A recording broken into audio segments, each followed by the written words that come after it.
কিন্নর স্পিতি ট্যুরে এখন আমরা 12311 হাওড়া কালকা নেতাজি এক্সপ্রেসে প্রবেশ করছি সোনিপত জংশন স্টেশনে। ট্রেন এই স্টেশনে ঢোকার কথা ছিল 9:52 কিন্তু ট্রেন প্রায় 45 মিনিট লেট করে 10:37 এই স্টেশনে ঢুকেছিল। এরপর ডিনার করে ঘুমিয়ে পড়েছিলাম। চণ্ডীগড় জংশন স্টেশনে ট্রেনের প্রায় 50 মিনিট স্টপেজ থাকার কারণে ট্রেন তার লেট কভার করে নিয়েছিল।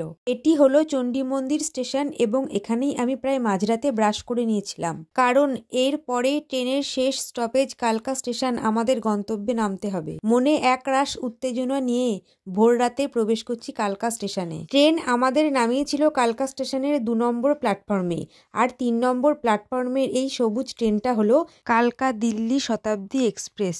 ভোর রাতের কালকা স্টেশনের ছবিটা ছিল কিছুটা এইরকম। কিন্নর স্পিতি ট্যুরের পরে শর্টস নিয়ে ফিরছি খুব তাড়াতাড়ি। ততক্ষণ পর্যন্ত সকলে সুস্থ থেকো, টাটা।